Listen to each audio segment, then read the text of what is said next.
It's now again. Welcome back to It's Now Again, the podcast that acts as your daily mindfulness training session. I'm your host, Jeremy West, and today we're going to dive into something fascinating: how mindfulness can actually change the brain. Yes, practicing mindfulness doesn't just make it feel calmer in the moment. It can lead to real, measurable changes in your brain, which has profound impacts on your mental and emotional well-being. So let's talk first about what is neuroplasticity. The brain is far more adaptable than we used to think. This adaptability is known as neuroplasticity, which is the brain's ability to reorganize itself by forming new neural connections. Every time you learn something new or practice a skill, you are strengthening and building new pathways in your brain. So, when you engage in mindfulness, you are not just calming your mind temporarily, you're literally reshaping how your brain functions over time. Research shows that consistent mindfulness practice can lead to significant changes in brain structure and function. One of the key areas impacted by mindfulness is the prefrontal cortex, which is responsible for decision-making, focus, and emotional regulation. With regular mindfulness practice, the prefrontal cortex becomes more developed, making it easier to manage stress, control impulses, and stay focused. On the flip side, mindfulness reduces activity in the amygdala, which is the part of the brain that controls our fight or flight response.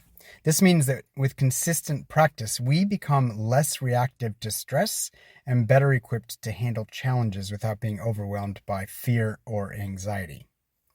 So how does this happen? Let's break it down with an example. Imagine that you've been practicing mindfulness for a few months. You're doing daily meditations. You're paying attention to the present moment throughout your day. During this time, your brain has been forming new neural connections that support focus, emotional regulation, and stress management. These new pathways become stronger the more you practice, making it easier for you to stay calm in stressful situations and for you to maintain emotional balance. At the same time, the pathways that lead to stress and reactivity start to weaken. This is because the brain operates on a use it or lose it principle. So when you stop feeding those anxious or reactive thought patterns, the connections that support them begin to fade. One of the most exciting things about mindfulness is that the benefits compound over time. The more you practice, the more your brain adapts, creating lasting changes that help improve focus, reduce anxiety, and also boost your overall mental clarity.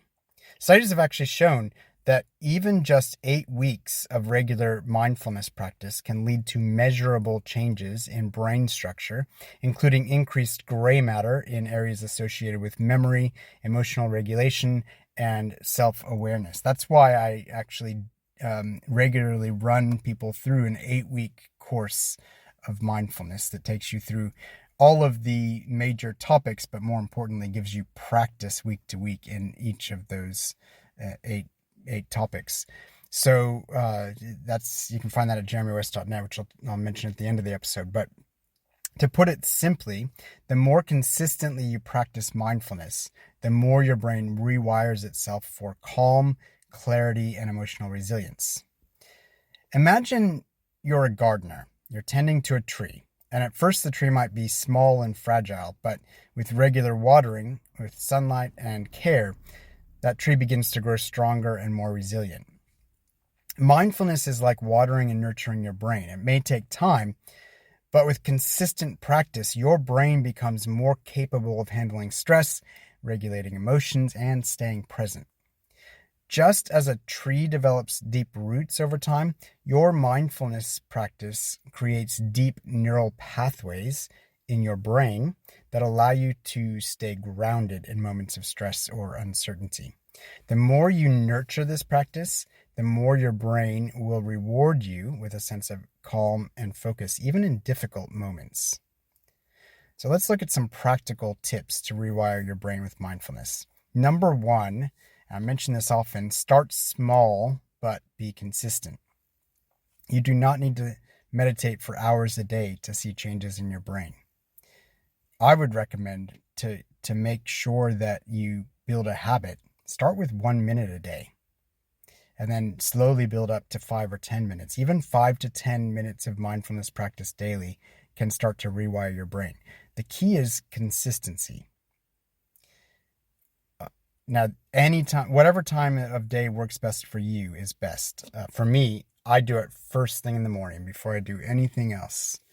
And I have another fellow podcaster, Mike Kaplan's voice in my head. There's an episode where he asked someone if they meditated, and they said, yeah, not really. I often think I should meditate, but then I think I'll meditate after this or after that. And Mike said, no, meditate before that. And every morning when I wake up and I think that I might do this or that before meditating, I hear Mike Kaplan saying, no, meditate before that. If that helps anybody else, that's great. The key, though, is consistency. Set aside a few minutes every day.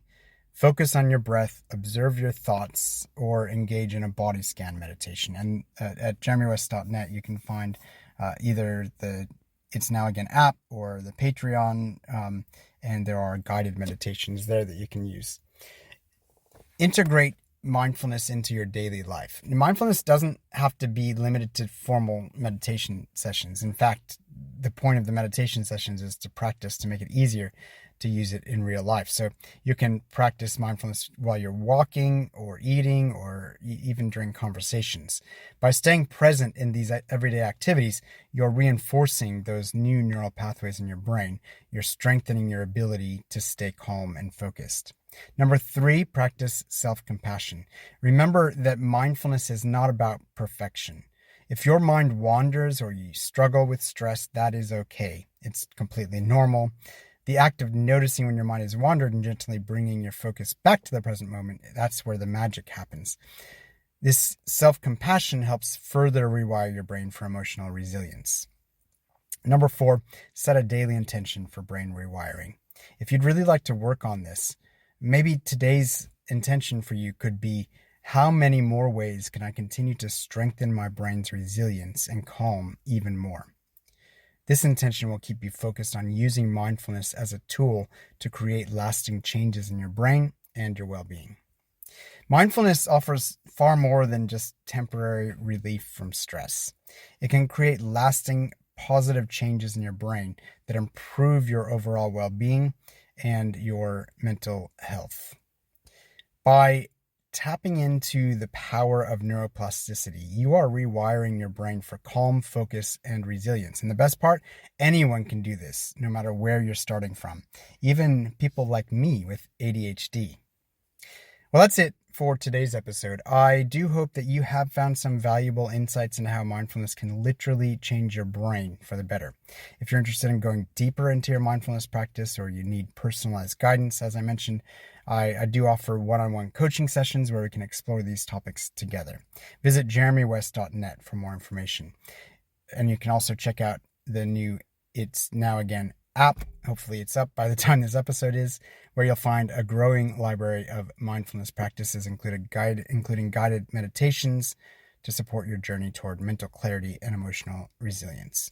If you enjoyed this episode, please do subscribe, share it with others who might benefit, and rate the podcast. Your support helps us reach more people and continue exploring these important topics together. Until next time, keep practicing, keep growing, and remember, it's now again.